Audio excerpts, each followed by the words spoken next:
Hello and good morning to all of you. Today, as you can see, the title of my presentation is Caste, Race, and Culture, and how elders can affect meaningful change. A disclosure statement I have, first of all, I have no relationships with industry or persons that could be construed or as a conflict of interest in presenting this material. I do have an additional disclosure that one of the books that I use prominently in this presentation, I was a co-editor with the late Jack McDermott, who was one of my great mentors, and the chair emeritus of the Department of Psychiatry, called People and Cultures of Hawaii, the Evolution of Culture and Ethnicity.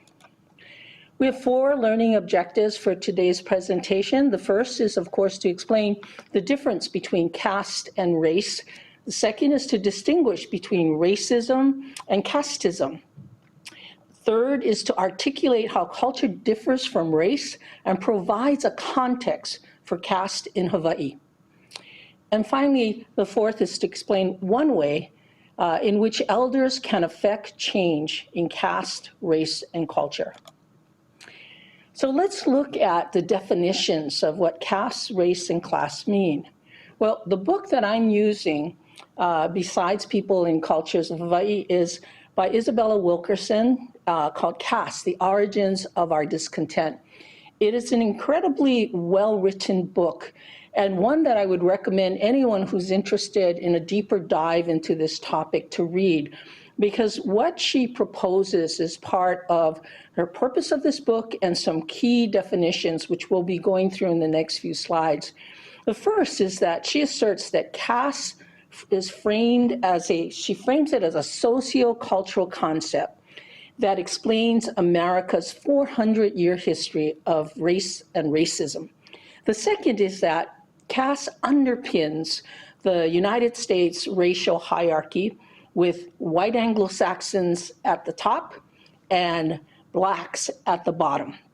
That caste in America is a system of deep-seated underlying assumptions that explain racist behavior and institutions.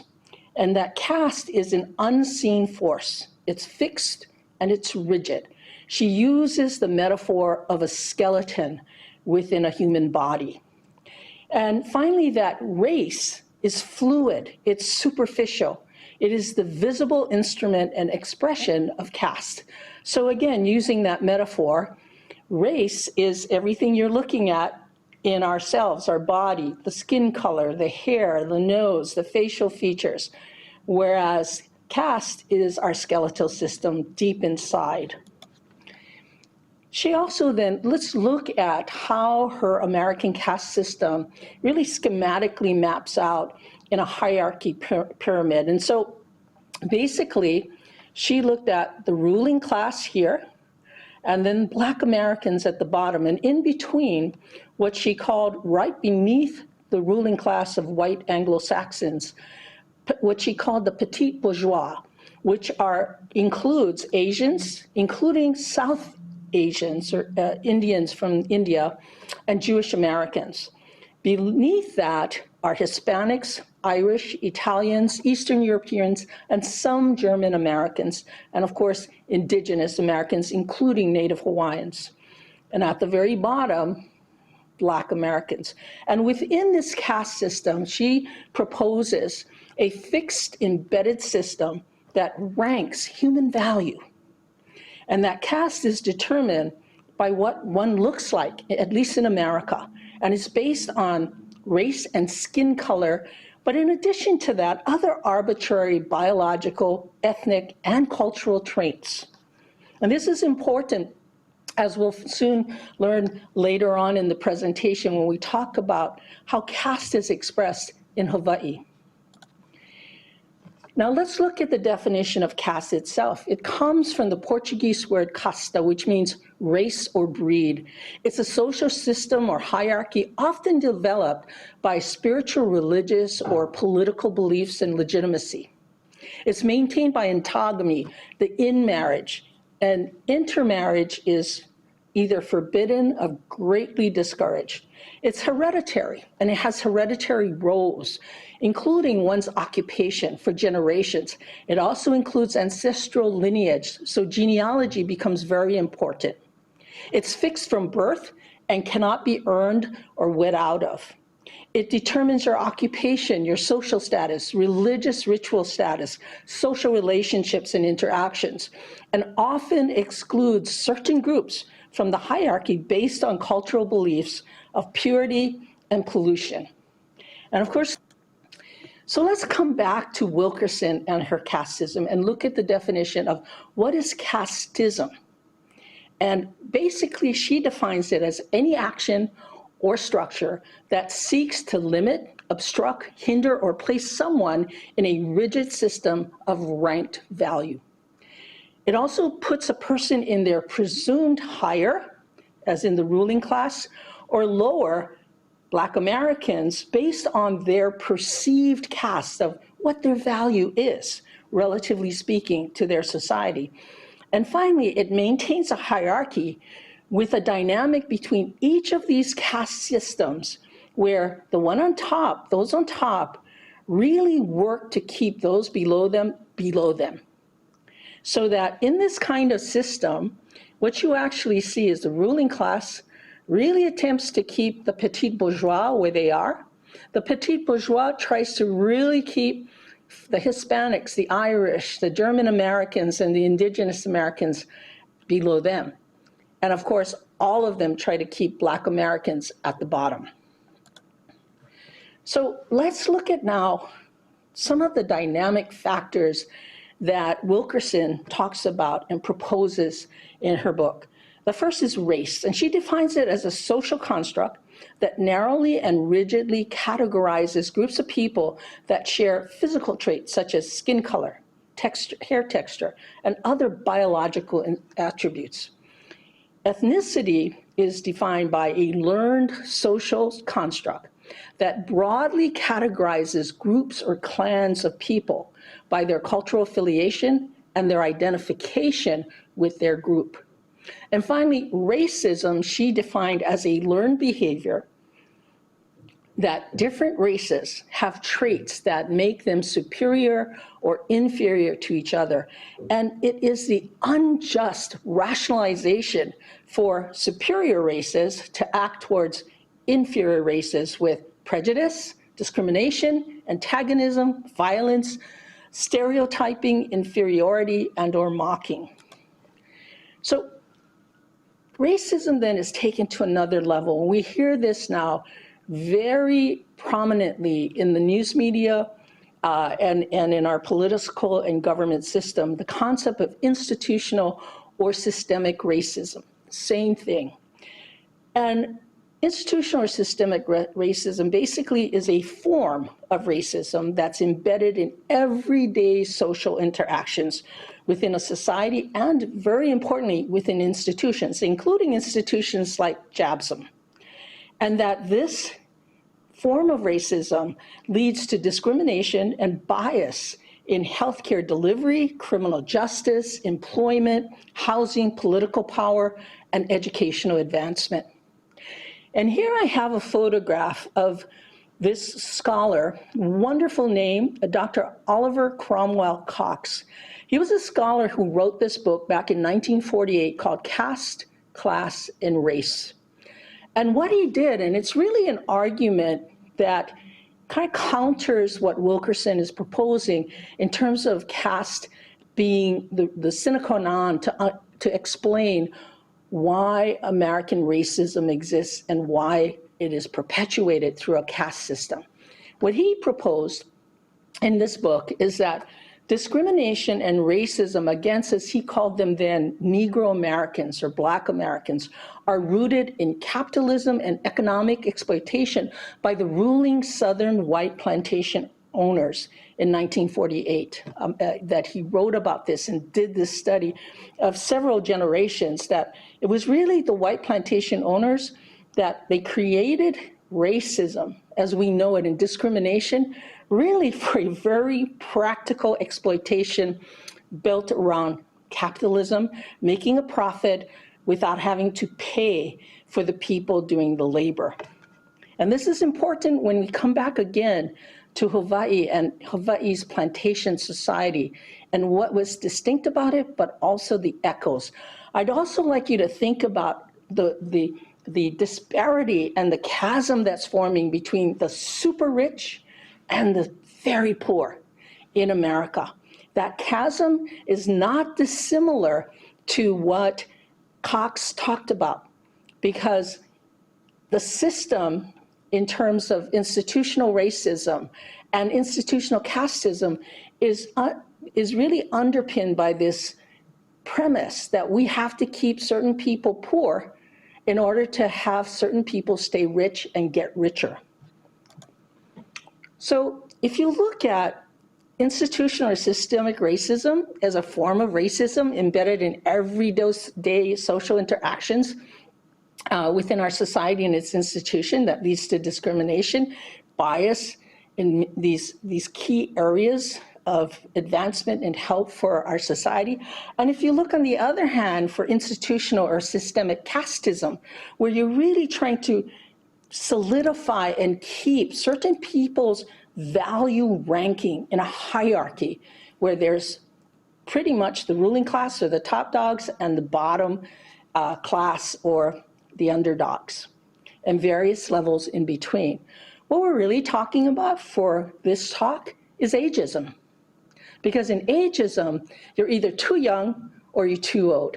And all of us, no matter how much land we own, how much money we save, or what our previous social and political power base was, as we age, particularly when we pass the age of 65, it's getting older now, and they're pushing it back, but as soon as you get into where they're calling you an elder, you lose status. You are in the lowest rung of the caste system. So just to picture that, as you can see, in the American society's age caste system, if we put this in this hierarchy, right, it's really the people at the middle age who are at the top. They have the power, they have the resources, they have the economic, social, and political mana, if you will, to really control the rest of the system. Under them are the young adults. These are the, the folks who, the young Turks who want to change the system, who have wonderful ideas, but not often given power. They have to sort of wait their turn. And then there are children and youth. And children are like indigenous people in America's justice system. They have no rights.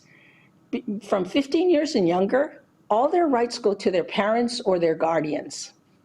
And then finally, elders, 65 years or higher, are basically at the bottom with the least power. So I want to introduce now the concept of class. Again, social class is a social construct that organizes groups by their standing in society, income level, level of education, land ownership, social political power. It even includes how we speak, the accent we use, and diction when we write or when we verbalize something.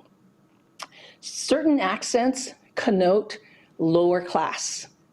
Other accents connote, like a British accent or a French accent, connotes a higher class level. The ability, and this is really critical to a social class system, and that is the ability to move where you might be born poor, but if you're able to get educated, get resources, land, money, you are able to move up this pyramid all the way up to the elite class in this system. So now what I want to do is to take us to, we heard about Wilkerson's definition. Now what I'd like to do is really talk about race, ethnicity, culture, and class from the way we framed it in our book, People and Cultures of Hawaii, the Evolution of Culture and Ethnicity. And you need to have this background to really look at how did race, racism, ethnicity, culture, how do they all come together in the expression of racism and casteism in Hawaii? First of all, in our book, we propose that race has rigid, boundaries that use physical characteristics along with intellectual and moral qualities to categorize people. So ethnicity, for example, is something arbitrarily chosen that fits into this framework. The second is that from that rigidity, we moved into, if you will, like on a dimensional scale over evolution to ethnicity. So ethnicity goes beyond ancestry, blood quantum, and physical differences.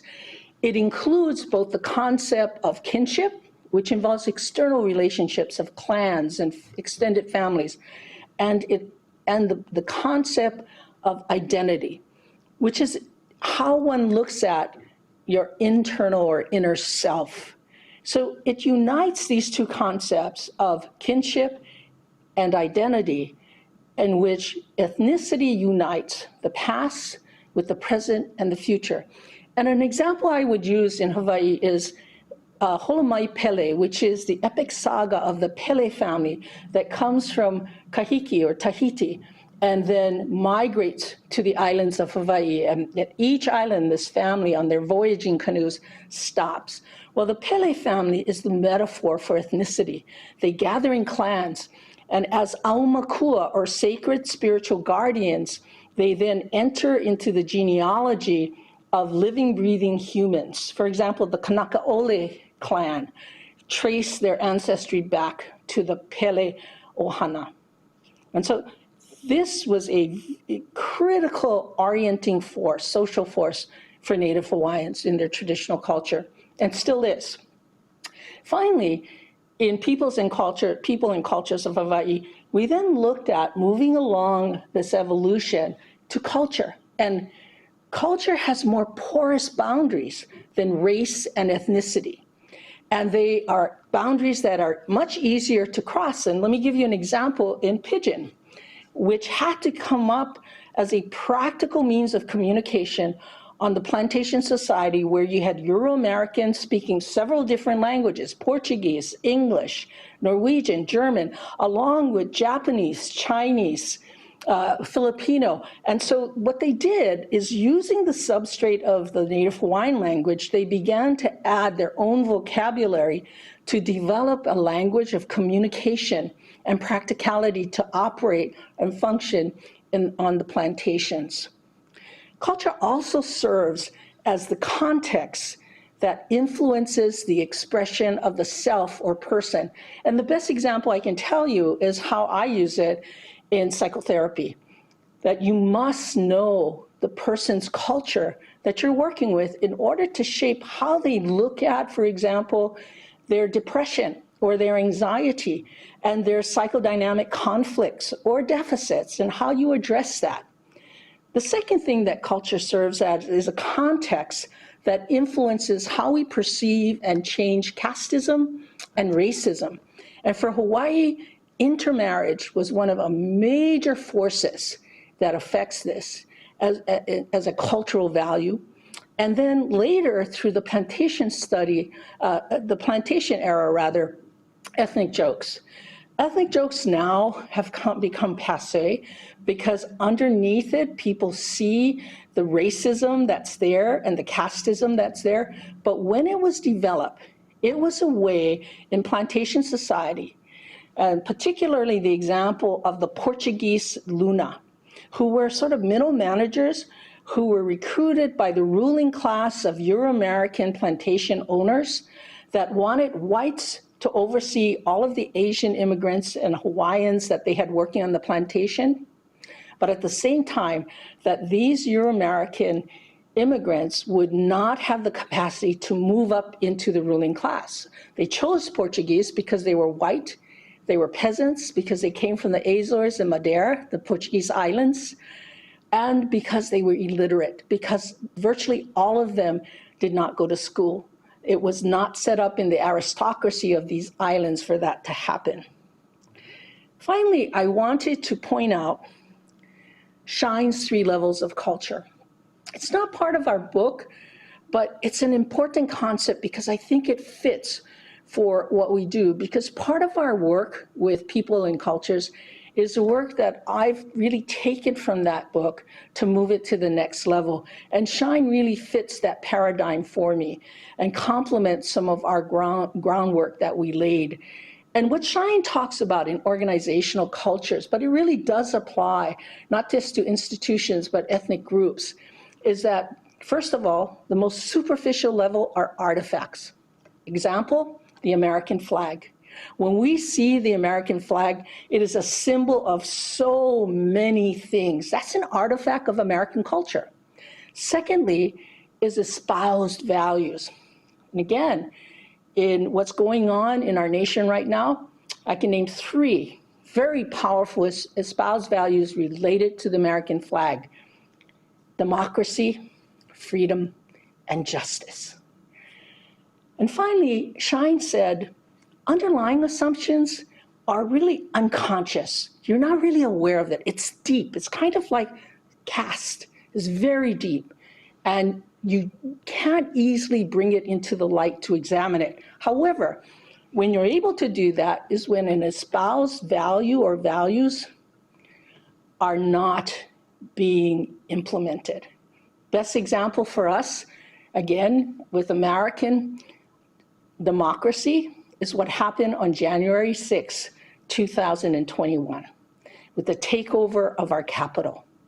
What we saw there is the espoused value of democracy that is so sacred to us was totally trampled and on the verge of destruction. And it's still under threat even now.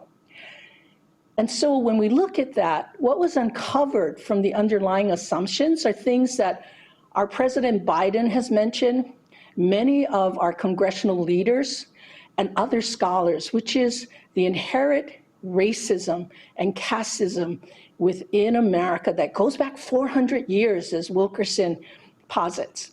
And it is because of this underlying deep-seated assumption that we're really not fulfilling the espoused values of democracy, because there is an elite ruling group of Euro-Americans or whites based on skin color who says, okay, we'll allow some of you people of color, especially you Black Americans, to rise just so high, but not to be equals and peers with us.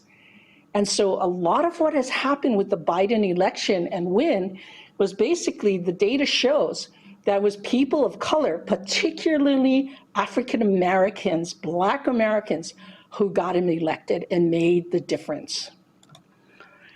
So now let's move, I want to move us now to Hawaii and how caste, race, and class interact. And again, the foundational work for this was through our book in Peoples and Cultures of Hawaii. So first of all, the pre-contact Native Hawaiian Society caste system. And what I've done here is I've put for your comparison the India Hindu system, caste system, and the Senegal system here. But what you see here is the ruling class are the ali'i, the royals and the nobles. And then under that, the kahuna class. These are the artisans, the craftsmen, the griots, if you will, the musicians and storytellers and poets. And then the huge class of maka'ainana. These are the commoners, the farmers, the fishermen, those who do all of the menial work, but they also have expertise there. Because again, like the Indian system and the Senegal system, there are multiple levels. For example, among the ali'i, there are 7 different classes or levels within the ali'i ruling class here. With those at the highest level, which is Kamehameha I, his wife, Keopuolani. And she was so sacred, they were descended from the gods, and it was the Kapu system, which was the spiritual and religious system that guided this, very similar to the Hindu religious spiritual system in India. But they were so sacred that people could not come into presence unless they had ali'i blood. Even Kamehameha had to crawl on his knees when he went into her presence. And he was at the 3rd level of the ali'i caste system. And so here you see then within each of these levels are different levels of specialty that one could move on, could aspire to become and become ambitious. But for the most part, in pre-contact Hawaii, your genealogy determined who you would be and what you could become within that caste system you were born into. But there were major exceptions. The one I'll just share is Umialilua, who was one of the great kings of 15th century Hawaii, a king that King Kamehameha I modeled his reign after. Why? Because Umi's father was Liloa, the highest ranking ruling ali'i on Hawaii Island. And he had a liaison with a commoner woman, and the product of that liaison was Umi. And so Umi, who should never have had the ability to rise to ruling class, defied all the odds, because what he developed is the concept of building his own mana and managing it and moving up the social class through warfare and through the gods, in which he overtook his half-brother and became the ruling ali'i. And so what we see here, even in ancient times, relatively ancient times for Hawaii, is the caste system has a porosity. You can move between it. It is not the rigid system that Wilkerson proposes. And then finally, this bottom class here, as you notice, there's a wide space, and that is because the Kaua were very much like the Dalits of India. They were not part of the caste system in Hawaii. They were usually captured and enslaved from warfare, and they were considered untouchable. They were even tattooed, and they lived outside major villages on their own villages. And so these folks, again, did the work that no one else wanted to do. So if we look at this, and what we propose in Peoples and Cultures in Hawaii is, how did we go from pre-contact Native Hawaiian society caste system to post-contact from 1778, when Captain Cook arrives, to the 20th century Hawaii plantation oligarchy, the Big Five as we called it, the plantation society caste system? Well, there are these 5 major drivers that occurred. First, of course, the arrival of contact. And then, as soon as contact arrived, high intermarriage begins. Native Hawaiian culture, and this is where you see the culture, the cultural context has everything to do with how caste and race and casteism and racism evolves. So high intermarriage was always something that was part of the Hawaiian system. In fact, sexual relationships and intercourse that led to marriage was considered noa. It was free. It was the consumption of food that was considered pure or impure, sacred, and profane, and had strict regulations, but never intermarriage and sex and progeny. The other is that in 1819, the Kapu system, within which the pre-contact caste system of Hawaii was abolished. And so they no longer had the spiritual religious foundation for setting up these different classes. They started to really diminish. And then finally, in 1835, the first successful sugar plantation begins, and it just explodes on the scene, because all of this land they have access, and the planters, primarily Euro-American planters, there are a few exceptions, but most of them were Euro-American. And they needed laborers. And so what they needed were contract laborers, because in Hawaii at the time, the mid-19th century in Hawaii, slavery was outlawed from Kamehameha III on.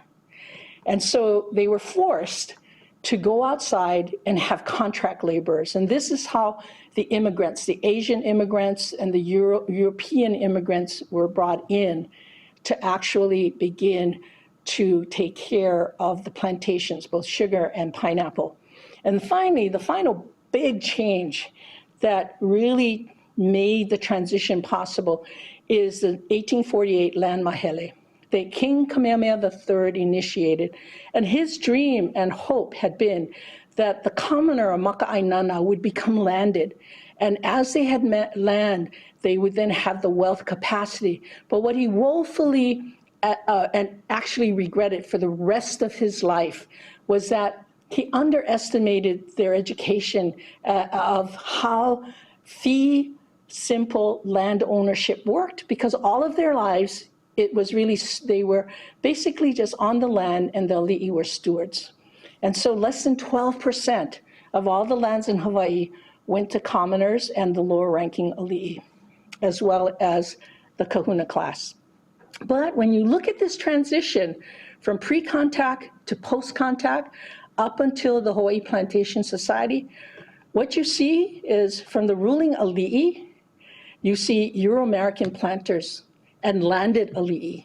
Those who had money and land were in that top, as well as high-ranking missionaries, bankers, and merchants. Common thread being, again, you know, Oliver Cromwell Cox comes back. It's about the entry of capitalism, profit, and money.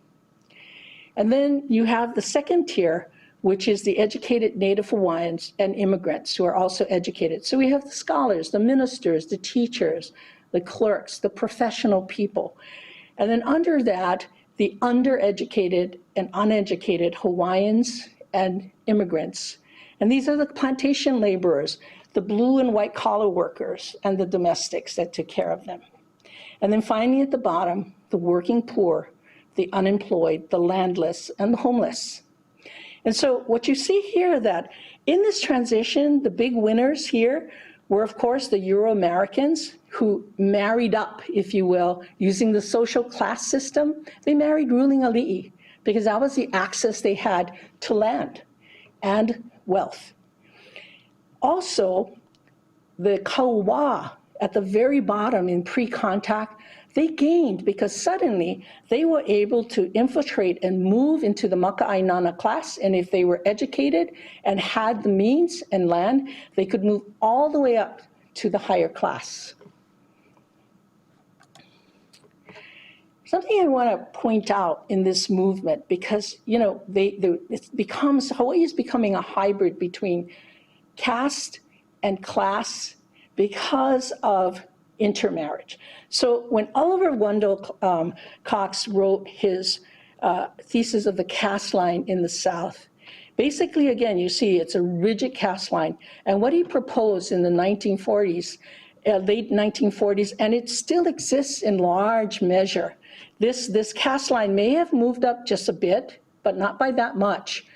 That the white classes, where you're talking about the poorest whites to the upper class, are still, when you compare them to, as he called them, the Negro classes or the African Americans, they actually were far below that. African Americans with PhDs and MDs, highly educated, were only as good as the bottom level of the middle class of white Americans in that time frame.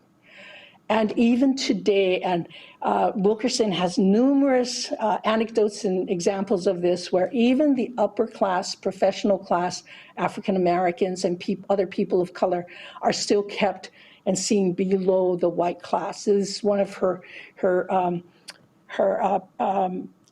hypotheses about how it works, how racism works and the casteism works in America. In Hawaii, on the other hand, from the very outset, Euro-Americans were right there with the comparable to the landed ali'i class. In fact, most of the Euro-Americans who came into Hawaii came as working class folks and less, but they married up and they moved up the social ladder. And the caste lines, as you can see, are permeable. They can move through these caste lines. And Native Hawaiians and other immigrant classes who are educated, have money and the means, actually are able to break through and move from being poor to up into the working class, to the middle class, and then into professional middle class. That's very comparable to the Euro-American and landed ali'i class. So I want us to go back in comparison to what you see on the right side of the screen, which is Wilkerson's proposed American society caste system. And let's compare Hawaii's caste system significantly from Hawaii's 1954 Democratic Revolution, when the Democrats, led by John Burns, Bob O'Shiro, Senator Daniel Inouye, Chief Justice Bill Richardson, who is also the Lieutenant Governor, that entire cadre of folks who used the GI Bill to get educated and move up the class ladder, suddenly you see the next iteration. First of all, unions occurred and they took over the oligarchy of the plantation owners. And what you see is that politicians, business leaders and executives, and still the landed elite, and the trusts that some of the royals left are right at the ruling class. Under that is the professional middle class is developing. Scholars, ministers, teachers, physicians, lawyers, and so forth. Under that is the undereducated and uneducated white and blue collar workers, as well as all of the people of color, the immigrant population and native population. And then finally, the working poor, the unemployed, and the homeless. And this is essentially the same social class and caste system that exists in Hawaii. So let's compare it to Wilkerson's model that is based on skin color. And the first thing, let's ask the question, does racism exist in Hawaii? And the answer is yes, but it isn't expressed the way it's expressed on the continental US. Because strikingly, what you see here is skin color is really secondary. It's way down. And that's why people say in Hawaii, everybody gets along. And so people can make that superficial conclusion that in Hawaii, racism doesn't exist because all the different races get along. That's not really true. Because in Hawaii, racism is expressed by your ethnicity and your social class. So, for example, if you say you're Micronesian, from any of the territories down in Pohnpei, the Marshall Islands, Chukis, Northern Marianas, if you're an immigrant, you are automatically put primarily here in this category, with some going in this area, and very rare will they move into this area. If you say you're Native Hawaiian, again, you're in this area. Now, because of Kamehameha schools, more of them are moving up into the professional middle class, and because of opportunities. I myself is an example where I started off in working class, but because of affirmative action and the work that happened when I was going to school at university, I was able to really move into the professional middle class. And so you see, if you say Japanese American, immediately people think ruling class, because that's where the major politicians from 1954 were. In addition, Euro-Americans are still, you go up to the ruling class. Now let's look at this, how social class affects this. And the best example I can say is to say, what high school did you go to? When I was in college, that question was really a social connectedness question. Who are your family? What island did you come from? What community? And that really was a means for you to start a conversation with somebody you didn't know. In the last 10 to 15 years, when you hear what school, high school did you go to, it is now a social class system. If you say Punahou or Iolani, you're immediately moved up to the rural class. If you say public school, you're down here as a starting point. The perception, the caste system that they put on you is right there, that you somehow are not good enough. If you say you're Native Hawaiian, and this is interesting among Native Hawaiians, if you say you went to Kamehameha schools, you don't go to the ruling class. You go down here to the professional class, first and foremost. And there's a reason for that. When Kamehameha schools was formed, it was formed for the masses of Native Hawaiians. It was not formed for the ruling elite. Where did they send their kids? Guess what? Punahou, Iolani, and the Priory. That's where they sent, the majority of them sent their kids for education.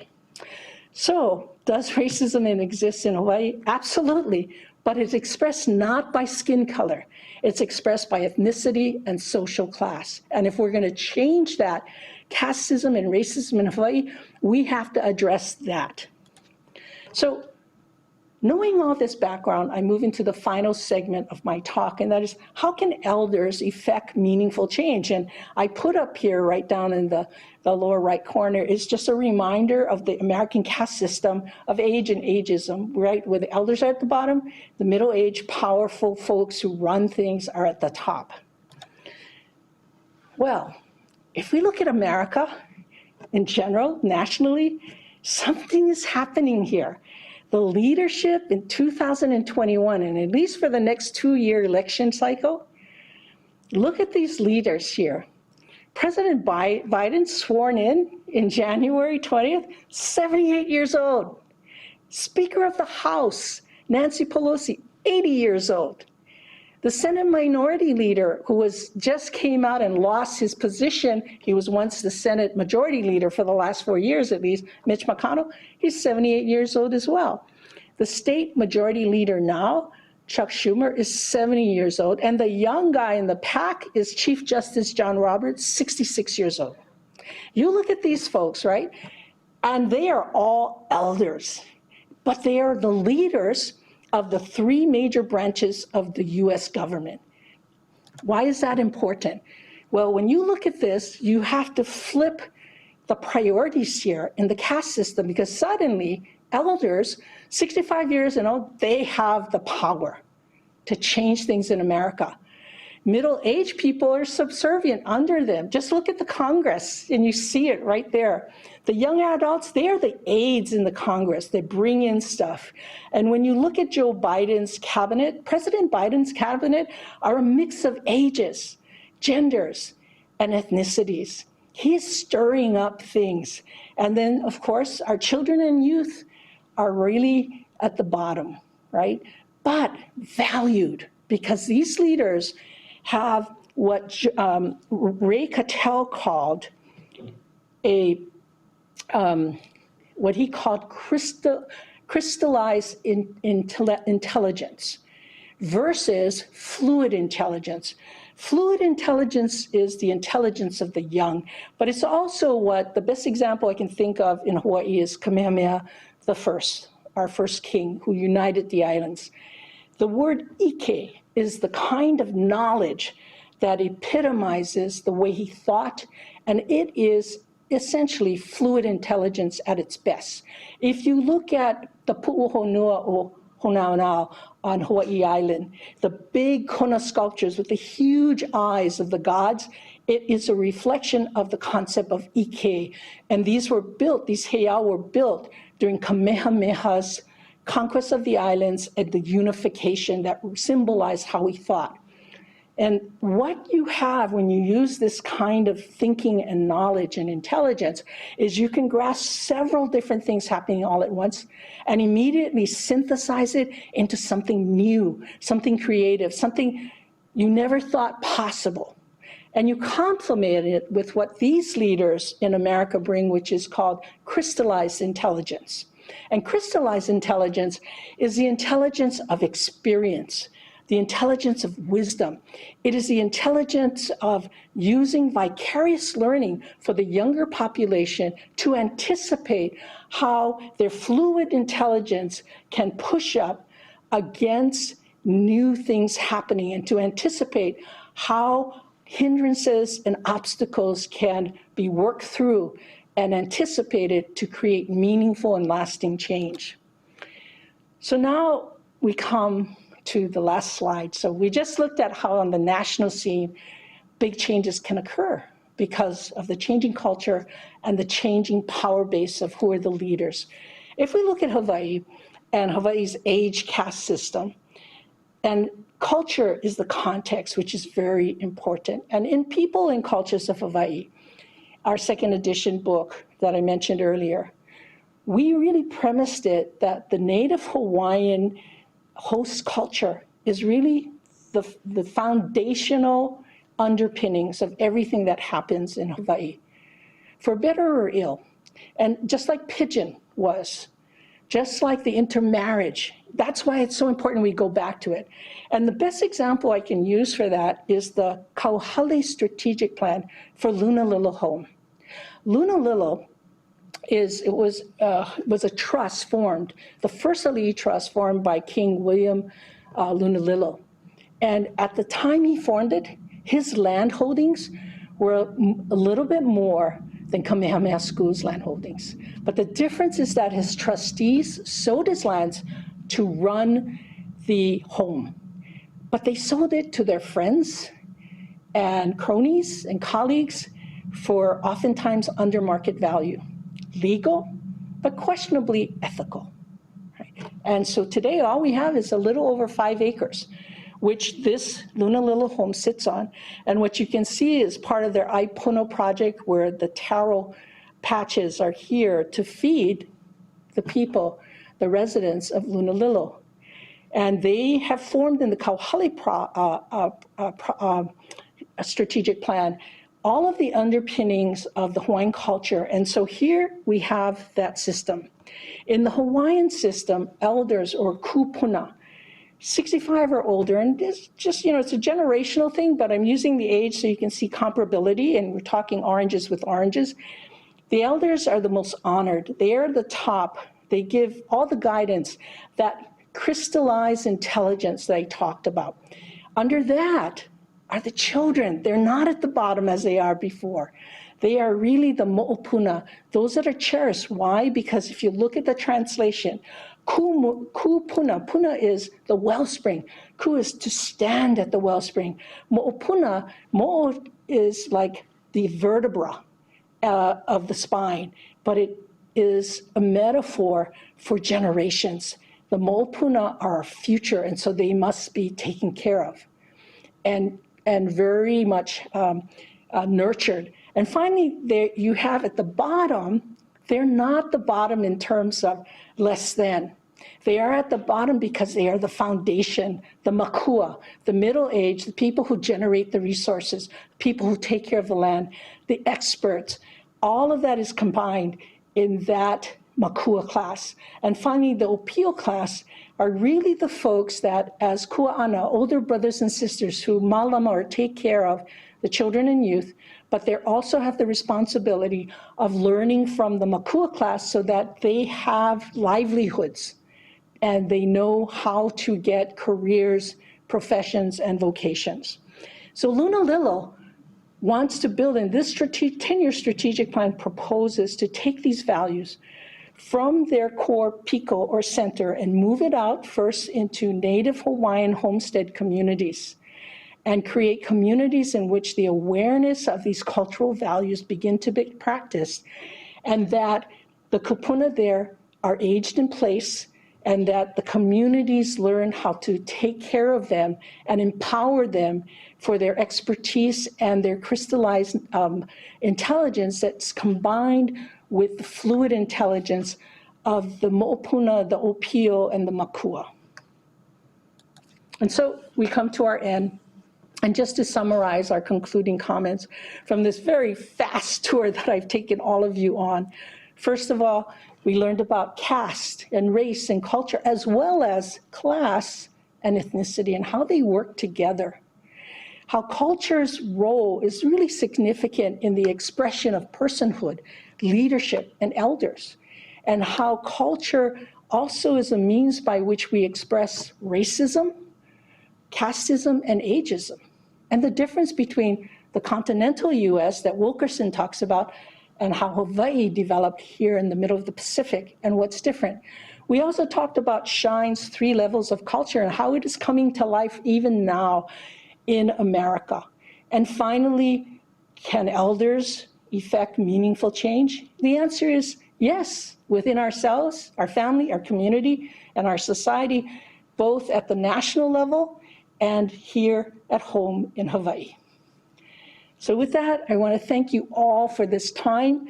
Thank Dr. Masaki and her team for this wonderful opportunity and invitation. And I'll be open for any questions which Dr. Masaki will moderate. Mahalo.